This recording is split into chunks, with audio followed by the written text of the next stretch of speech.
Todo comenzó cuando una alarma se activó a las 12:21 de la madrugada. La señal llegó directamente a la policía, un posible asalto en una de las bóvedas más seguras de Londres.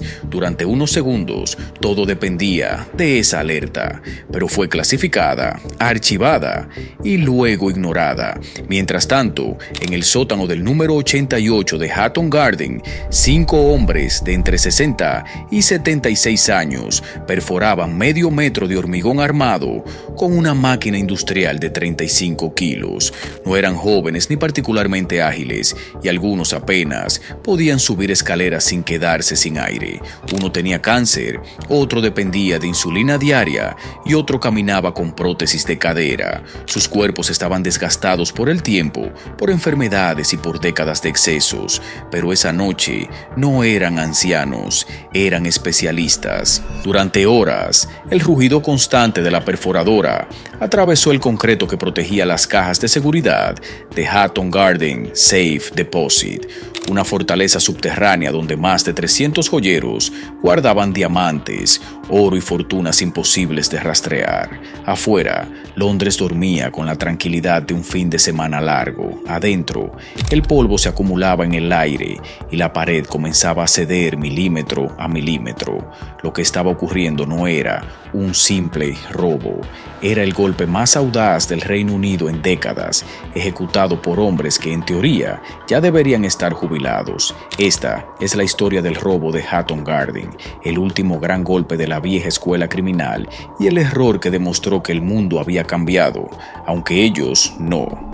Todo comienza con un hombre que se estaba muriendo, Brian Ryder. De 76 años, le llamaban el maestro, cáncer de próstata, neutropenia, un sistema inmunológico frágil, un cuerpo debilitado. Pero detrás de esa apariencia de abuelo enfermo se escondía uno de los cerebros criminales más respetados del Reino Unido. No era un ladrón común. Era un estratega. Décadas antes ya había participado en golpes millonarios que lo colocaron en el radar de las autoridades británicas. Terry Perkins, 67 años, diabético, dependiente de insulina diaria para mantenerse estable, veterano del asalto a Security Express en 1983, donde se robaron 6 millones de libras en efectivo, uno de los mayores robos de su época. Perkins no era un improvisado, era un hombre que ya había vivido el vértigo del dinero fácil y las consecuencias. Luego estaba John Collins, conocido como Kenny, 74 años, silencioso, disciplinado, leal. Un ladrón de carrera con antecedentes que se remontaban décadas atrás. No era impulsivo, era constante. Había sobrevivido lo suficiente como para entender que en el crimen la experiencia vale más que la fuerza. El último integrante del grupo era Daniel Jones, 60 años, 2 prótesis de cadera, rodillas reconstruidas, un cuerpo intervenido quirúrgicamente, pero una mente obsesiva. Llevaba años estudiando sistemas de seguridad, bóvedas, estructuras. No era solo un ladrón, era literalmente un estudioso del delito. La prensa los llamaría después la Dad's Army, un ejército de jubilados, pero ese apodo engaña. No eran abuelos jugando a ser criminales, eran criminales que habían envejecido sin dejar de serlo. Entre todos, acumulaban más de un siglo tras las rejas y otro siglo planificando golpes, enfermedades, cicatrices, cirugías, diabetes, cáncer, y aún así se reunieron para ejecutar lo que ellos llamaban como el último golpe. Todos tenían un objetivo claro: Hatton Garden Safe Deposit, un búnker subterráneo ubicado en el 88 de Hatton Garden, donde más de 300 joyeros confiaban sus fortunas en forma de diamantes sin registrar, grandes sumas de efectivo y piezas únicas, imposibles de rastrear. La seguridad parecía absoluta. Primero había puertas de madera maciza, luego puertas de vidrio protegidas con códigos magnéticos, alarmas conectadas directamente con Scotland Yard y finalmente Hilti, una bóveda Chubb de varias toneladas, construida con acero grueso, combinaciones múltiples y llaves físicas, diseñada para resistir incluso explosivos. Entrar por la puerta principal no era una opción, era prácticamente un suicidio. Pero Brian Reader no pensaba en puertas, pensaba en estructuras y encontró algo que nadie más estaba observando: el hueco del ascensor. No atacarían la bóveda de frente, la rodearían. El plan era quirúrgico. Entrarían por una puerta lateral, subirían al segundo piso, desactivarían el ascensor y convertirían ese hueco vertical en un túnel improvisado hacia el sótano. Al descender, no estarían frente a la puerta blindada, sino en el pasillo contiguo, y entre ellos y el interior de la bóveda solo habría una pared de hormigón armado de 50 centímetros de espesor, medio metro de concreto, reforzado con acero, que representaba el verdadero obstáculo. La clave era perforarlo sin explosiones, sin activar sensores sísmicos y sin provocar una alarma automática. Esa era la parte crítica. Para lograrlo, eligieron una herramienta específica: la perforadora industrial Hilti 350, equipada con un motor de alta frecuencia de 3.600 vatios, refrigeración por agua directa en la corona y capacidad para perforar hasta 500 milímetros de diámetro. Pesaba 35 kilos y generaba 95 decibeles de ruido, el equivalente a una cortadora de césped pesada. No era un taladro doméstico, era maquinaria de obra, y pretendían usarla en pleno distrito financiero de Londres. La verdadera audacia no estaba solo en la técnica, sino en el tiempo. Necesitaban horas, muchas horas, quizás incluso días. Aunque el edificio no tenía guardias nocturnos, estaba rodeado por una de las zonas con más cámaras de vigilancia del mundo, y cualquier movimiento extraño podía levantar sospechas. Por eso eligieron su ventana con precisión: el fin de semana largo de Pascua de 2015. Desde el cierre del jueves por la noche hasta la apertura del martes por la mañana, la ciudad entraría en pausa, con oficinas cerradas, menos tránsito y menos ojos atentos. 4 días de silencio, 4 días para atravesar el concreto. Cuando todo está listo, el jueves 2 de abril de 2015, a las 9:19 de la noche, las puertas de Hatton Garden Safe Deposit se cerraron por el feriado de Pascua y el edificio quedó en silencio. 4 minutos después, cuando el eco del último empleado aún flotaba en los pasillos, un hombre entró con llaves maestras. Lo conocían como Basil. Su verdadero nombre era Michael Seed. Peluca roja, sombrero, ropa discreta.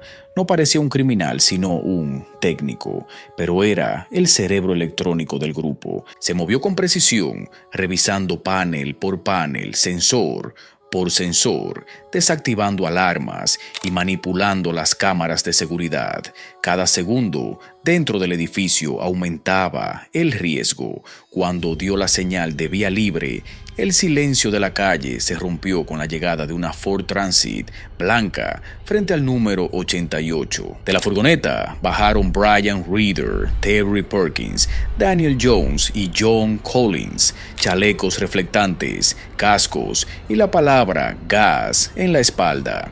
Nadie cuestiona a trabajadores del gas de noche, y ellos lo sabían. Bajaron Willie Beans, que escondían las piezas desmontadas de la Hilti 350, mangueras de agua, gatos hidráulicos y vigas para el descenso. La maquinaria era pesada, pero la llevaron sin prisas, con calma, como si tuvieran todo el derecho de estar allí. El descenso por el hueco del ascensor fue brutal. Hombres de 60 y 70 años, algunos con prótesis y enfermedades, bajando por un conducto estrecho usando cuerdas y vigas. Cada movimiento era pesado, cada crujido del metal hacía que la adrenalina aumentara. Abajo, en el sótano, montaron la Hilti, conectaron el agua y arrancaron la perforación.